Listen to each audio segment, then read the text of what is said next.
Okay, so we've just had a few more people join us there. Thank you very much to everybody who has signed on. I think we're going to get started now. It's just about 12:01 by the looks of it. So thank you very much for joining us on this month's webinar. It's our webinar number 15 already. Time is flying by. Diving into online learning this time. The webinar series is presented by the BC Museums Association, and we are very excited to welcome back one of our 2018 webinar sponsors, NetX. NetX is on a mission to improve digital asset management at museums large and small. They partner with collections, curatorial, marketing, and photography teams to implement a future-proof DAM platform, DAM being digital asset management, with clients including MoMA, the Met, the Warhol, and many others. They're based in Portland, Oregon, and work with the Canadian government and commercial clients here in Canada as well, so they're suitable for BC platforms. And if you have any questions or want to know anything more about NetX, just visit netx.net to learn more. So my name is Ben Fast. That's a picture of me if you don't know me, and I am the Programs and Member Services Coordinator for the BC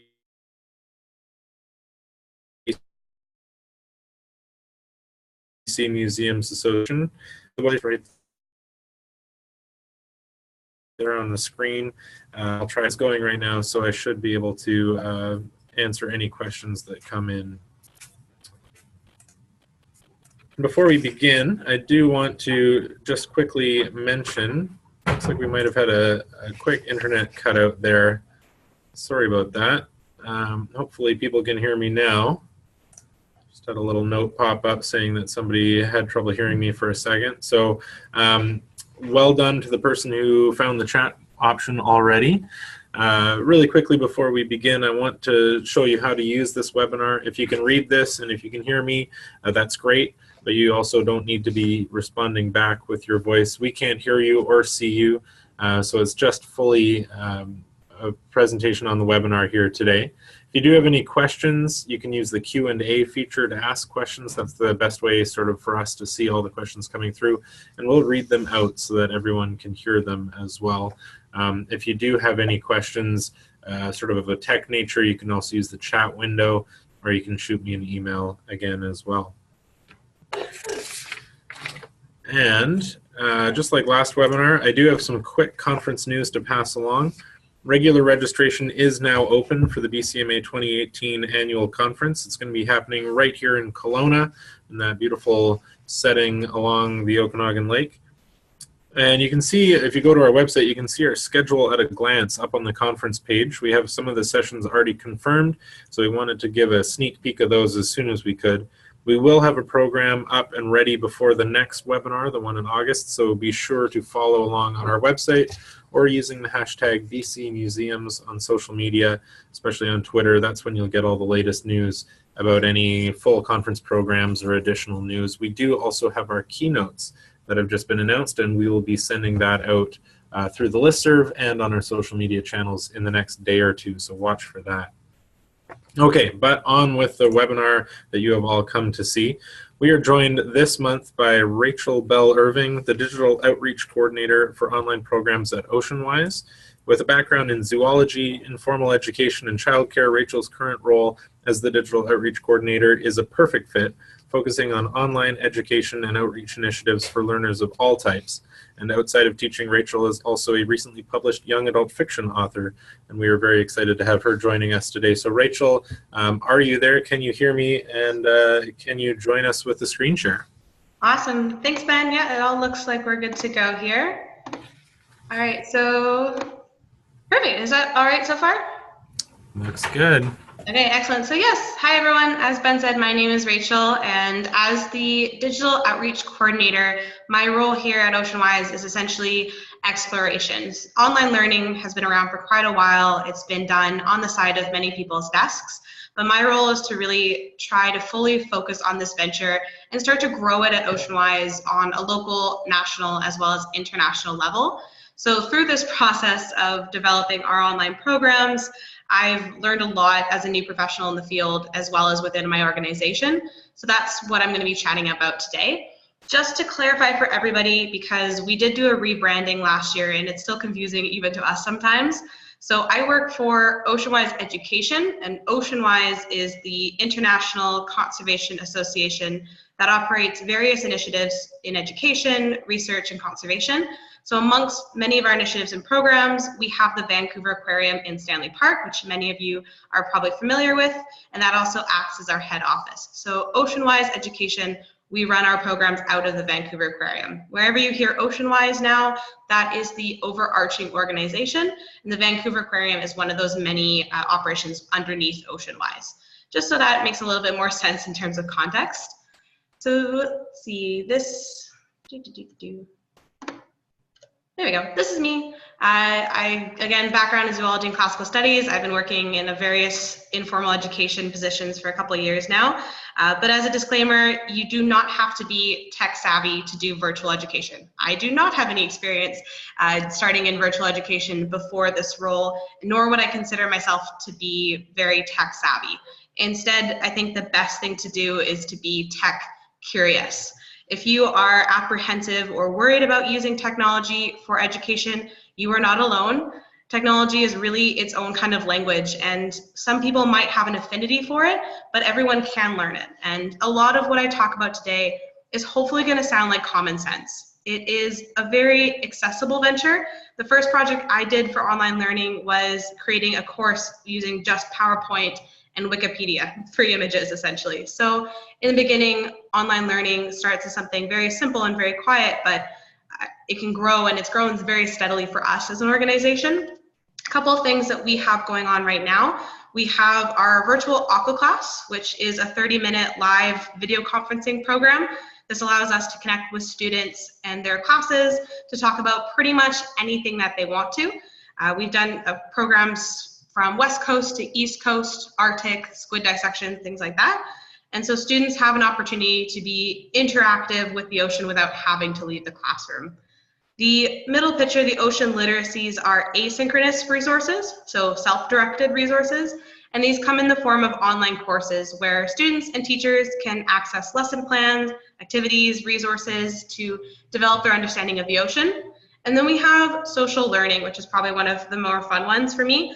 And this is all mostly centered around youth engagement. These are annual workshops that we run with youth across Canada as well as internationally. And it gives them the opportunity to learn from each other, as well as often adult mentors, to achieve some kind of skill set or ascertain a goal of some form. So this kind of social learning amongst youth is a big part of our portfolio as well.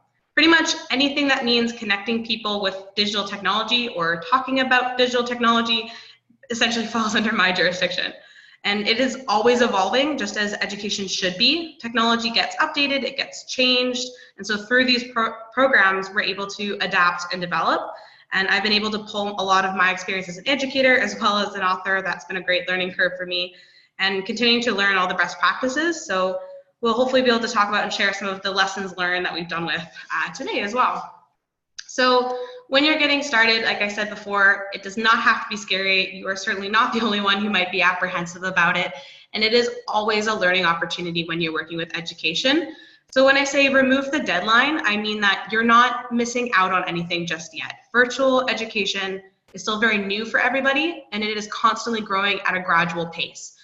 You're not necessarily missing the bandwagon if you're not starting virtual education tomorrow, but it's definitely a really good asset to have on your radar and to start thinking about, and it is growing in terms of its usage and interest. So right now it's really a sapling, and it's also really good time for organizations such as us to be talking and learning from each other to develop these best practices. I do recommend, if you are able to, in your capacity, take the time with this project and set reasonable goals for delivery. Go at whatever pace your organization needs, because there are a lot of variations within virtual education. So what works best for you may not work best for everybody else. So I'm going to talk through a development process that I learned from a workshop I did with TELUS and the BC Ministry of Ed that I think is a very beneficial process when starting a new project. We didn't do this with a few of our projects, and so it's definitely been a part of my lessons learned in developing online learning. So whatever that new idea is, it's really easy to get off track and to get lost in potential. So I find that this method gives direction to all that ambition and creativity rather than charging ahead with all the ideas and risk getting overwhelmed.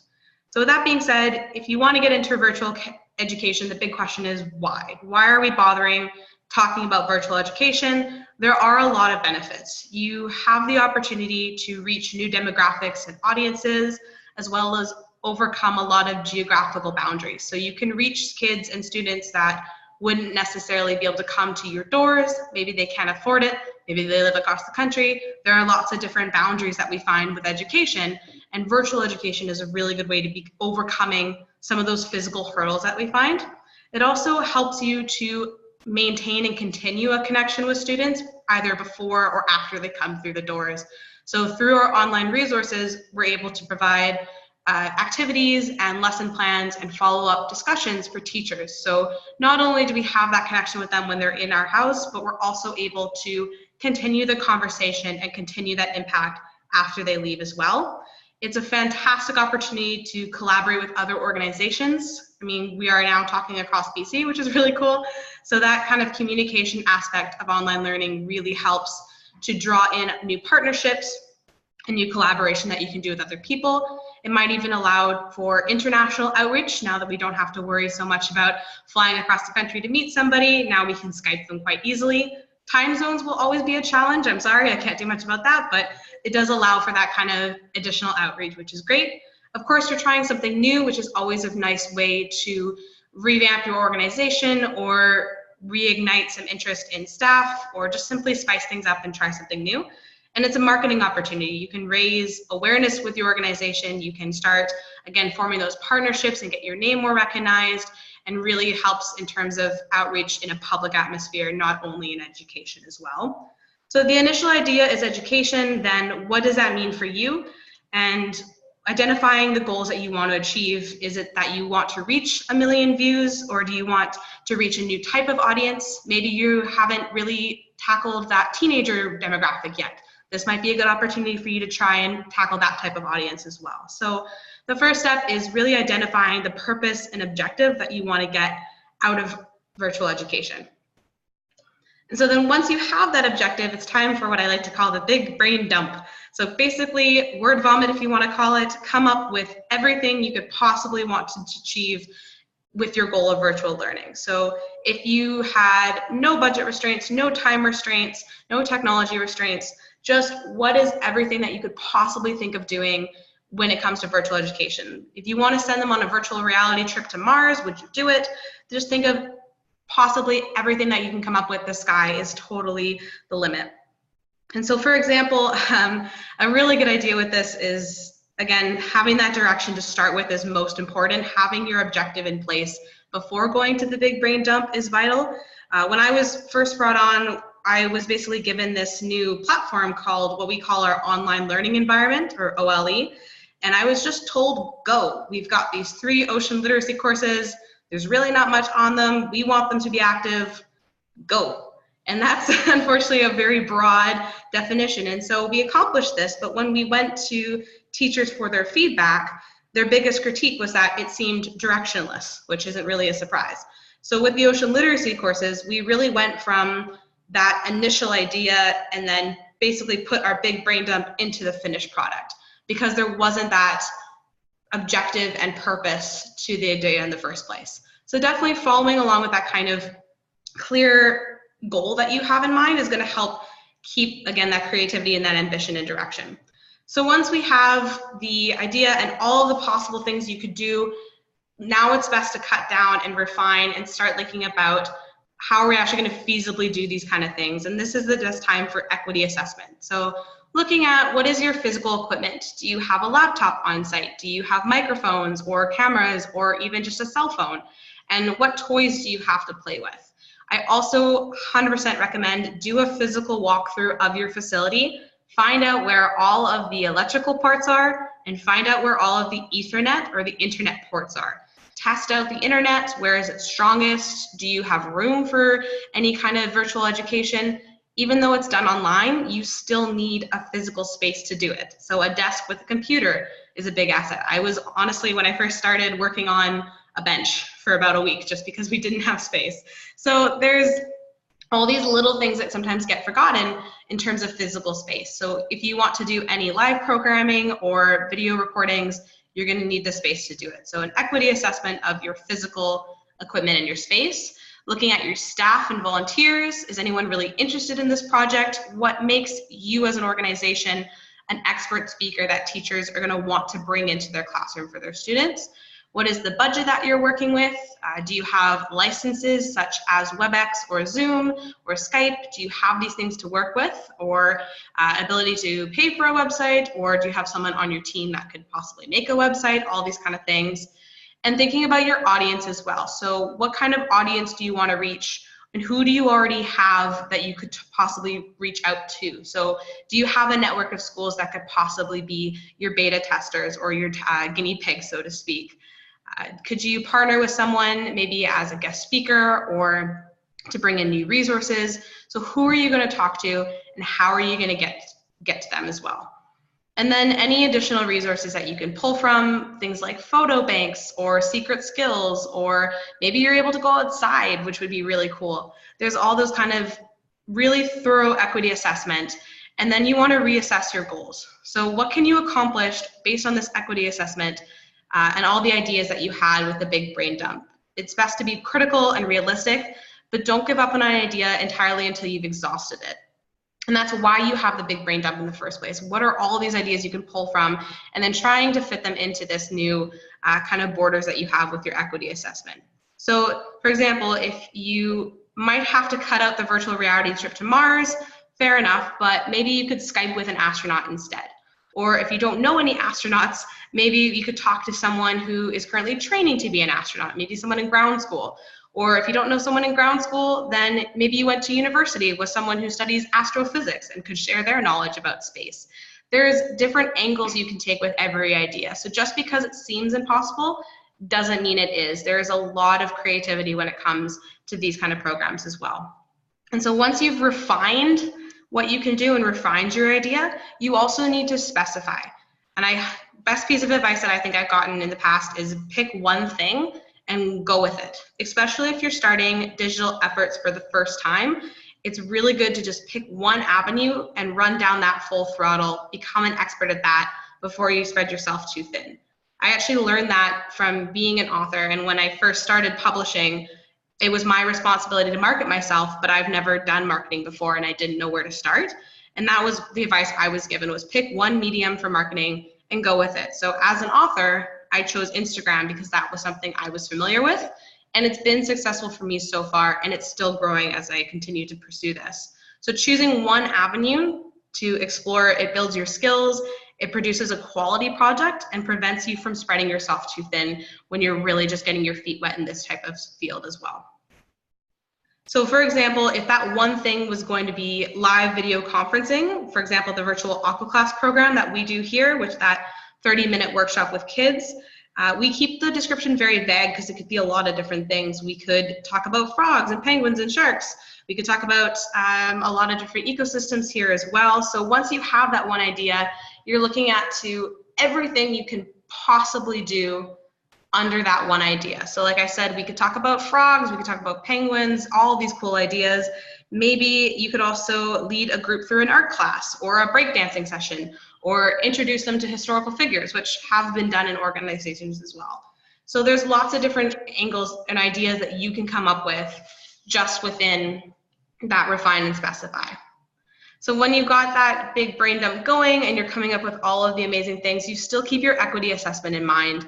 And it's also a good time for research as well. So looking into what the other organizations are doing. As an aquarium, I often look to Moat, which is in the States, because they have been doing virtual programs for quite a long time.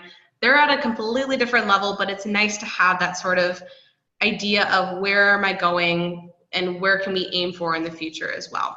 So you've picked your one thing and you're done the big brain dump of all of the ideas that you can come up with that could possibly work within that one idea. So if it's the live virtual programs, everything you can think of to do within live virtual programmings. And then of course, we have to refine again. It's always important to make sure that we're cutting it back to seeing what we can do. Again, for example, I don't have the equipment to do a live dive here at the aquarium, but I do have underwater videos that I could share during a laptop, through a laptop during a presentation. So through this process of dumping and cutting, I can break it down into a tangible physical thing that I'm then able to test. And then most importantly, of course, it doesn't end there. As educators, we are always trying to revamp and reevaluate, and that is what we do best. So therefore, like any other project, we begin the process again like a cycle. And so, of course, to increase your confidence in the ability to run virtual programs, it's always really important that you become familiar with the technology that you're going to use. Play is really important in education, and the same goes for virtual education. It's really important for your own staff and your comfort level, and it's going to be important to your students as well. The more confident that you are in your ability to deliver, the more your clients are going to feel comfortable because they have the same fears and apprehensions that you do. So please, whatever your idea is going to be, test it out and practice and play with it. First, try it in your own organization. If you're doing video conferencing, test it amongst rooms, have some test videos, things like that. And then test it out in your community as well, using your networks, schools that you have good relationships with, your local library, trying it out with another organization just to make sure that this type of technology works, that it looks good, how does it appear on the screen to both presenter and to viewer, things like that.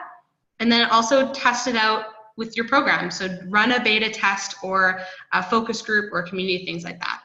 And through this play with technology, you're often going to discover a lot of new things that you can add to your equity assessment. There are lots of tips and tricks that you can use that you may not have been aware of before. So for example, with the ocean literacy courses, we wanted to do a how-to tutorial walkthrough video on how to register, something that really for a lot of people it's best understood if you actually show them how to do it step by step.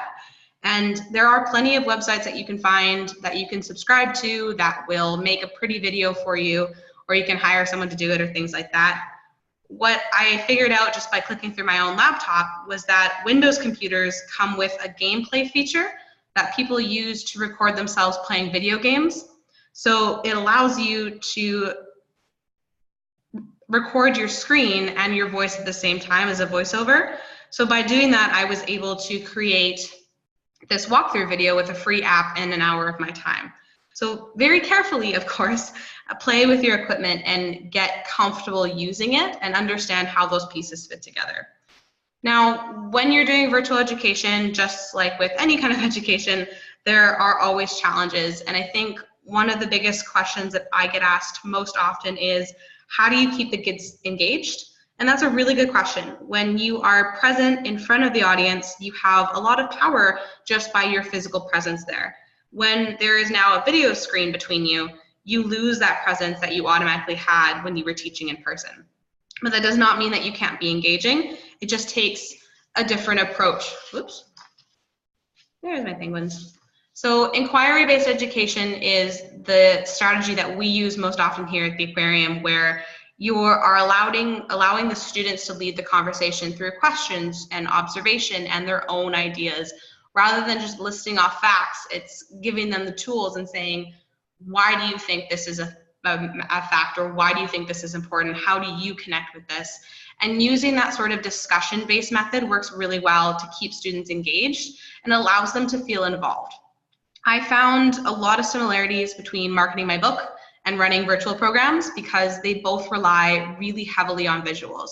So dynamic images and videos that you can use to draw attention and focus to your screen as well. The use of multimedia components is very effective. So in the virtual aqua class, I have a lot of videos like this where I can allow kids to look up close and personal with animals and an opportunity that they might not get even if they were here in person.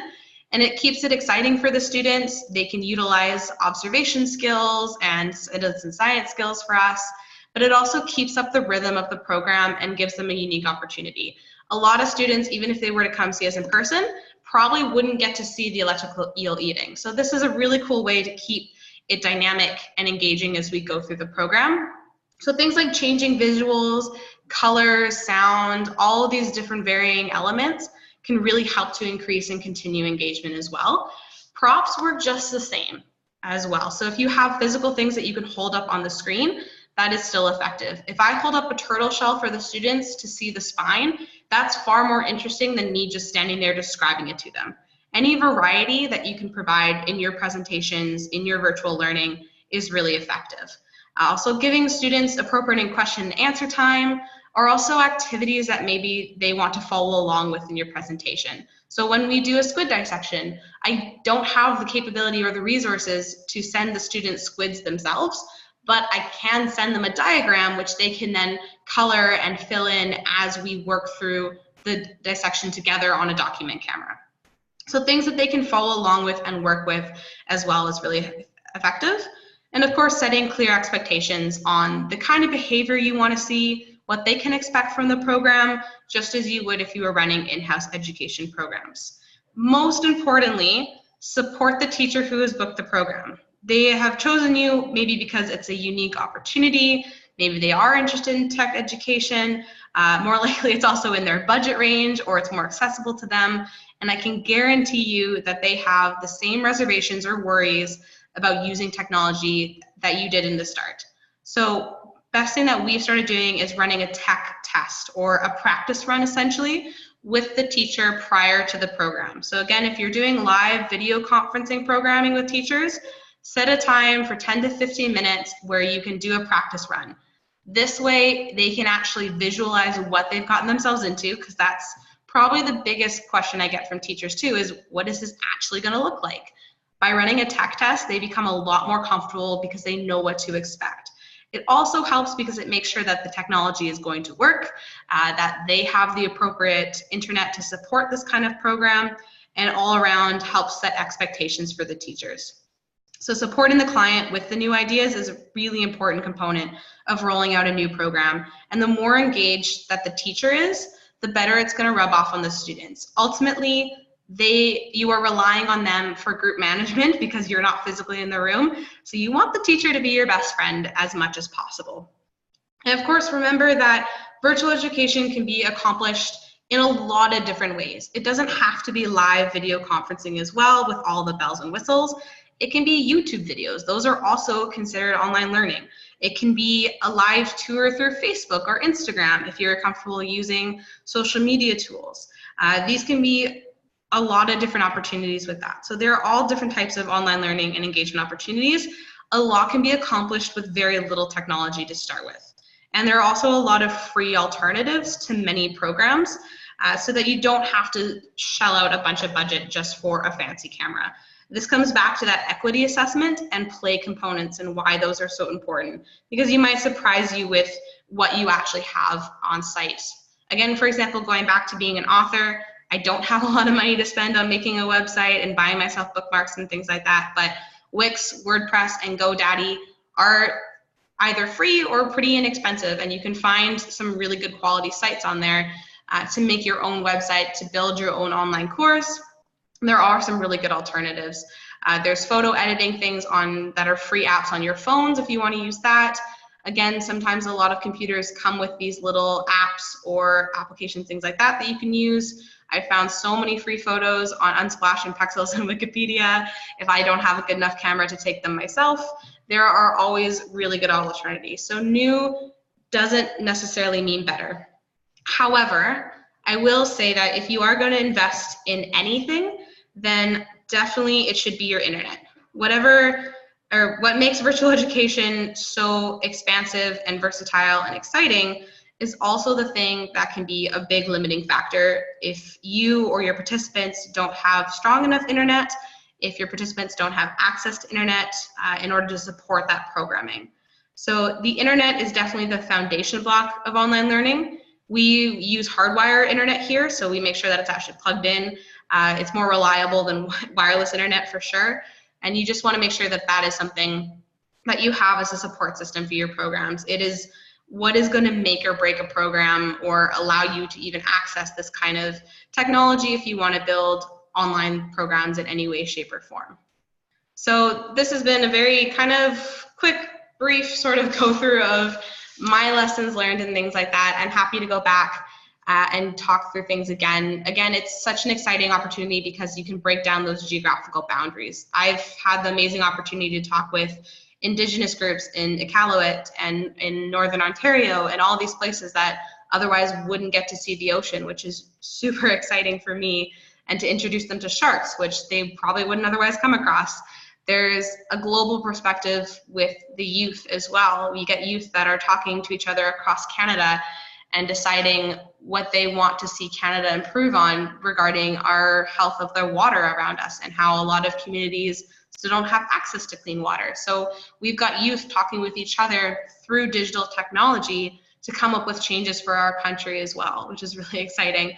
I've learned, again, a lot of these tips and tricks just through trial and error, through the roadblocks that I've come up with. I hope that something is helpful when you go through this, and I'm always available to chat as well, and you can reach out to me through the email that's listed there.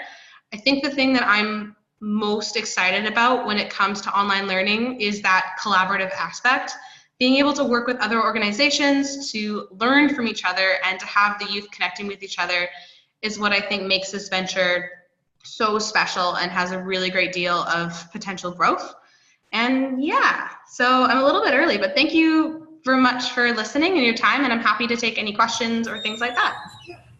Yeah, and I think as people are getting their questions ready, even these BCMA webinars might be an example of sort of a cheaper, easier version than some of these live video options. I mean, we do pay for the Zoom platform, but it seems to accomplish what we need and what we decided that we wanted out of it too. So if there are people that are worried about, you know, big budgets or anything like that, if the BCMA can do it, then probably anybody can, as well as some of those free options. Yeah, Zoom is a really good alternative, and it's definitely, it gives you everything you could possibly need for less expensive than like WebEx and things like that. So I would also recommend Zoom. Mm-hmm. Yeah, so if anybody does have questions, I don't want to take away from Rachel's slide here, obviously with the great meme and her email there. We will be sending around a follow-up email. And Rachel, is it okay if I include your email in that? Yeah, absolutely. Perfect. So if anybody does have questions, they can definitely pass those on to Rachel. So if you do have questions, looks like there's one coming in right now. You can just log in. Yeah. Ben, I think you're cutting out a little bit there. Are you able to hear me? I can hear you. Are you? Oh, and you know what? My internet is hardwired. Oh, even hardwired can be finicky sometimes. It's true. So anyway, so Terry has a question. What type of online platforms have you used or know about? Any pros and cons to any of them? Yeah, so a couple of different things in terms of websites for starters.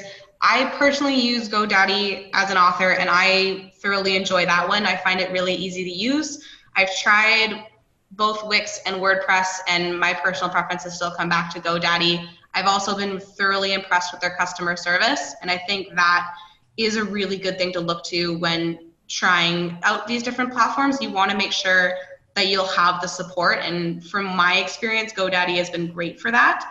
For the aquarium, our online learning environment is a learning management system that was created by a group called Taking It Global. They're a non-for-profit education service that is based out of Toronto. So it is a contract that we have with them. That's something that we've invested in. And again, that customer service has been great. So I definitely encourage anyone to check that one out. It's takingitglobal.org, I believe is the address. So we use a specific learning management system through them, but there are a number of free ones that you can find. So the resource list that I've compiled that Ben will be sending out does have a few of those listed on there. I haven't used all of them, but they're ones that have been recommended to me through other online learning coordinators as well. But in terms of pros and cons, you want something that is going to be easy to use, so user-friendly both for yourself and for your clients as well. It doesn't need to have all the bells and whistles. If it's too complicated to use, no one is going to enjoy their time on there. So again, make sure you have time to go through, examine it, and make sure you're comfortable. Even better if you can find other sample websites. And a customer service line is also a really big pro that I would kind of test them out a bit and see, like, are they able to support you and answer your questions? You want to be able to rely on them as well. And I would say that a good option is to look at what you have already on your website. There are lots of features that can be built into the websites you already own or you already have existing relationships with. Or if you're doing anything like those YouTube tours or social media ones, those can often embed in what you have already as well. So it just depends on the level that you want to get into. Mm-hmm. So any other questions? We got a quiet group today. Anything else you want to tell us about the OceanWise programs in particular, Rachel? If anyone's interested in talking about collaboration or things like that, we are really interested in looking into that and kind of starting those sort of conversations. Currently, it depends on what program you're looking at, which I kind of appreciate. So our online classes, of course, are things that we have invested in, but the virtual aqua class is a completely no budget program, and they're currently offered free as well. So those are what's really exciting for me going on, and I definitely think in the future we're looking at things that are international. So we've reached out to and talked to organizations that are doing the same things we are, mostly in the States, but to try and come up with that collaborative aspect. So just because we're both in the same field doesn't mean that we can't work together. And by doing that sort of collaboration, we're able to come up with something pretty cool, which is nice. Right. So Terry asks, just for clarification, am I correct in understanding that you don't need to have a website to do this? Can't you just access an LMS? Yeah, so it depends on what you want your venture to be. So if you just want to do YouTube videos, you don't need a website for that. If you have access to an LMS, you can use that as well. So it depends on what avenue you decide to pursue when it comes to virtual learning. Right. And Kay Irvine asks, what are your startup costs? That's a really good question. I don't know the numbers off the top of my head, unfortunately. And again, I came on when we already had some technology. So we started out with a laptop, which I would estimate is about, this one was probably about $2,000. And then we had a Yeti microphone, which is a very good quality company. If you want to invest in a microphone, Yeti is from my experience, has been great so far. So we had these kind of minor pieces that you can get from places like Best Buy or London Drugs to run our programs. Unfortunately, I don't know the contract costs off the top of my head when it comes to the things that we have invested in. So I apologize for that. I don't have the answer for that one. No problem. And Terry just asked sort of about the BCMA webinars, which is a good question. So what is the technology that you're using for this webinar, and is it linked at all to the website or anything else? How much does it cost? Well, Terry, it's sort of a mixed question. We use the Zoom platform, the Zoom webinar platform, which the contract is about $300 or so US, I believe. That provides the meeting room, which is essentially what Zoom is, as well as the webinar function, which is what we're using right now. It provides things like recording capabilities. We can broadcast to YouTube if we wanted to. There is built-in registration options, although we use something different for that. And it allows up to about 100 people. I think the maximum we've ever had is about 75. So we could go up to the next level if we wanted to. So that's a software platform that's separate from our website, and it's separate from like our member portal, that sort of thing. But we can integrate it into all of those as well. So we can take those recorded videos and put them onto YouTube or onto Facebook if we wanted to. And we do have those in our webinar archive, which you can see on the member portal.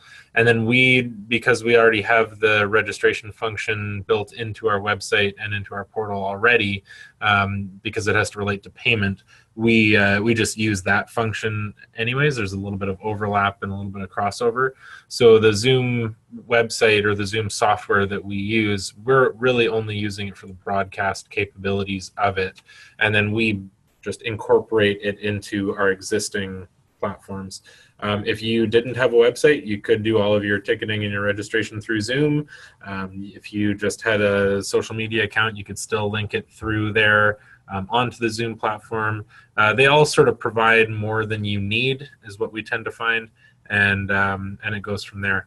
And then our website as well, you could theoretically have some of those functions built in. If we wanted to spend a lot more and get a very fancy website, we could theoretically do that right in the website itself.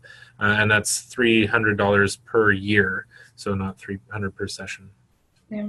I think when it comes to virtual learning, they kind of generally fall into two categories. You're looking at either synchronous programs, which are live programs, just as we're doing right now, or asynchronous programs that are self-directed. So things like online courses or MOOCs or YouTube videos that are more passive engagement as opposed to being live and active. So whichever one you choose depends on your capacity as well as your interest in accessibility. And they each have pros and cons. Live is obviously really fun because you can make that kind of personal connection, especially when you have a video conferencing capability is cool. But it also is challenging to maintain. You're really reliant on internet, and group management can be a challenge. So there's things that are give and take with any virtual program. On the other hand, the self-directed resources are great because you have time to invest in them, to delve into them, and to grow, build, edit, that sort of thing. But it is a passive engagement, so it is a bit trickier to try and get people actively using those kind of websites. And I think for us with the BCMA, thinking about a provincial distribution and thinking also about how many of our member organizations are in rather small, rather historical buildings, small communities, we had to think about what our sort of capabilities were, not just from our side, but also from the side of the people watching it. And we found in the first couple of months that we did this, we used to actually have videos of the presenters, and a lot of those people in small communities or in small organizations, they actually didn't have the good enough internet to be able to watch what we were broadcasting. And so we cut out the sort of live video element, makes it a little bit less internet requirements, and seems to go a little bit better for some of those people. Definitely. So there's one other question from Ken from Guelph. Yes, I love when people from Guelph are around. How many people do you have on your online programs? Do you have a camera or tech person assist with your broadcasts? Really good question. So how many people do you have on your online programs? The online courses right now are averaging around, we had 800 people last quarter. So that's pretty okay right now considering we haven't really done much pushing for it. It's relying a lot on people getting curious and clicking through. So it's starting slow and we're hoping to build it up, which the future of that like online self-directed resources will hopefully be, we will get classes adopted in to do it. So we have a partnership formed with 4 different school boards in the area in the Lower Mainland. And the hope is that we're gonna have a teacher that goes, yes, like I'll do ocean literacy with my students and adopt in the course to do it. So it's starting slow and it's gonna grow. I do not have a camera or tech person to assist me with broadcasts. That would be one of my bucket list, wish list, dream items to have. Currently, it's just me rolling around my telepresence unit and setting it all up and taking it all down and doing it myself. Obviously, that comes with another set of challenges, but it's fully possible.